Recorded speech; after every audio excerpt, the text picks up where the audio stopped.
So hello, my friends. Today, I thought I'd talk to you about a few different things, specifically related to this idea of depression and sadness and suicide and just all the dark things combined in one video for you to have a really, really nice and dark start to the day. No, just kidding. Listen, often people talk about this idea of depression like it's something that happens to us. And don't get me wrong, there is some truth to that, depending on how you are using your language. There's things like trauma in our biology in the whole world and your parents, of course, and whatnot. But here's also a wild thought. And it is this: what if you built your depression? Okay, not on purpose. I'm not trying to dish out blame here, folks. But through unconscious beliefs, expectations, interpretations, and survival strategies. In other words, as we went through life, we learned certain things, and they then led us to feel the way we are feeling today. Now, I know this is a very controversial topic, and I want to talk more about it, but I just want to remind you that if you can build something, you can probably unbuild it too, right? And what this means is that you, my friend, are not broken, right? You are just stuck in a pattern that you didn't know you were creating. And how do I know? Well, aside from all the years of studying psychology, I know because I've been depressed multiple times in my life. I've even been put on those ridiculous depression drugs, which in my experience don't really work very well, but they might work for some people. But this perspective of thinking of depression as something that we create, and hereby I mean like the royal we that includes both our conscious and unconscious processes. This is not a weakness, but it's a power. Yes, I'm calling depression your power. I will explain. Trust me. I know this sounds crazy. Okay, but I first want to say is that the very mind that traps us, that traps you, can become, in this way of thinking, the very mind that also frees us and frees you. Okay, not freeze you, but like frozen freeze you, but free you, right? Okay, so what am I talking about, guys? What kind of craziness am I spouting this morning? Okay, hear me out. So depression, in my experience, people that come to me in therapy that are often very, very, very depressed, like their scores are really high on the depression scales, often it makes a lot of sense that they're depressed because the kind of situations that they're coming from, the kind of things that they're going through in their lives and in that moment in time almost warrant that they feel depressed, okay? Let me give you an example. Okay, so one client, okay, this is a specific example from a few years ago.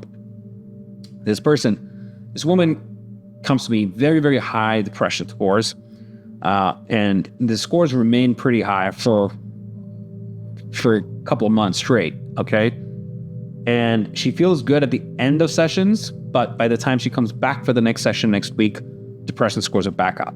Okay, what's going on? Well, this woman lost an adult son, and by the way, the only son she had, to suicide. Now, think for a second. Let that sink in, right? If you're a mother, especially, or a father, let that sink in. Would you really think that this person should be happy? Wouldn't that be really crazy if she was walking around all happy and her son had just died? I mean, that would be completely inappropriate. So in other words, her depression was very, very appropriate. It was an expression of her humanity, of her love for her son, right? And so how could we say, hey, drop your depression, right? So even though she is creating it, it shows a beautiful side of her. It's why she's creating it, shows her beauty. In other words, depression isn't just always this mean, bad thing that happens to us. It's also a reflection of something that's beautiful about us. In other words, our body and our minds generate this thing, and because it's appropriate, because the loss that we've experienced of a person or a thing was meaningful to us. And so, we would be pretty crazy and psycho if we didn't feel depressed at all. Now, of course, we can distinguish here between the healthy aspects of depression and unhealthy aspects of depression and all that. But I'm just trying to let you sink in the idea that often our depression shows that we really cared about someone or something or someone or some idea was very important to us, right? And now that it's gone, we feel depressed, okay? So that doesn't mean depression is so bad, right? Now, it sucks to be depressed, I'm not gonna lie. If you've ever been depressed, you know that. But at the same time, you gotta also realize that it comes from a good place often. And it's really, don't like the idea of pathologizing depression and blaming people for having it. In fact, it's a very human thing, and it has a purpose. It allows you to take rest. It allows you to let go and just be, which is what a lot of times we don't do. Our world does not encourage that. And if you're depressed, if you got that diagnosis, then the world's like, okay, you're depressed. Okay, you can have a little break, right? Otherwise, we just don't let.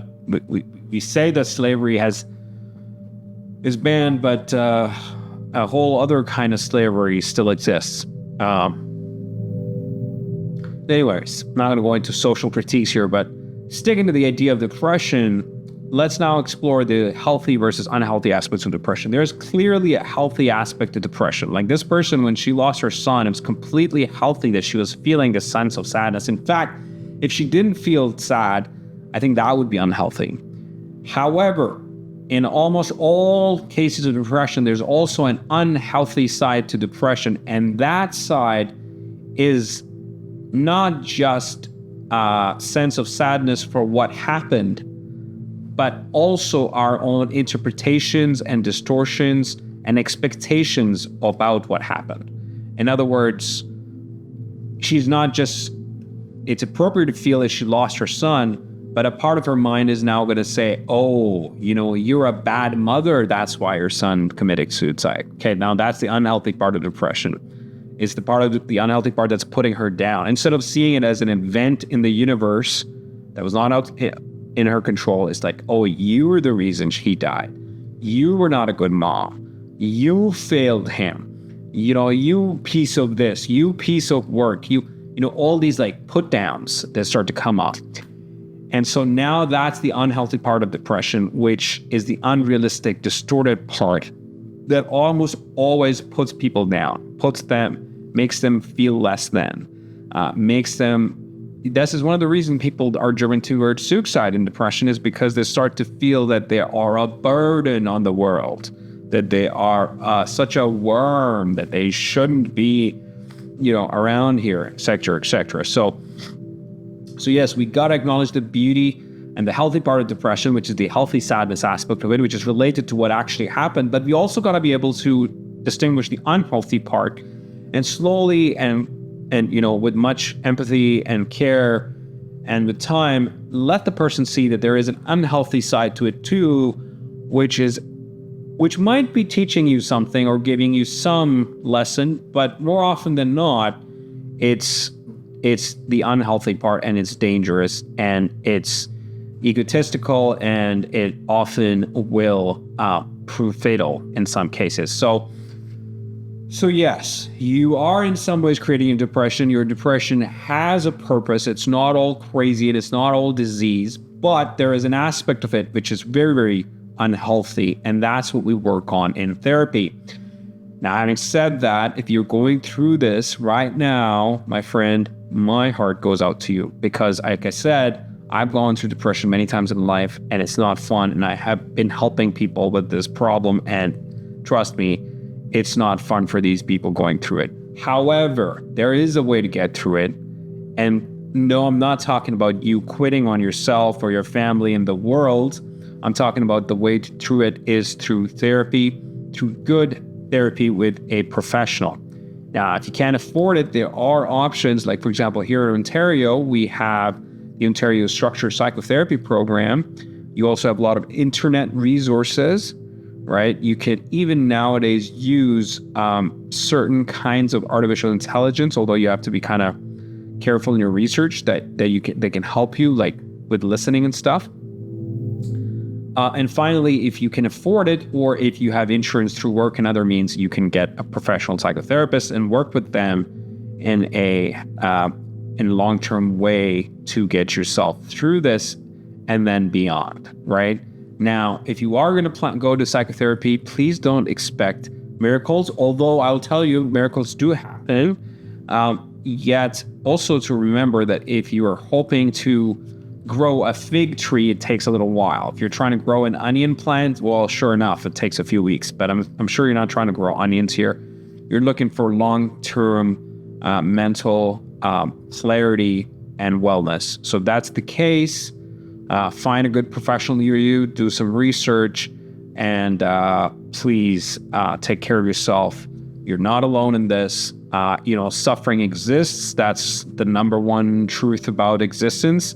But there's also truth number two, which is suffering can be overcome. So, dear friends, wish you a very good day. And if you think that this video can help someone else, please do share. Take care, and au revoir.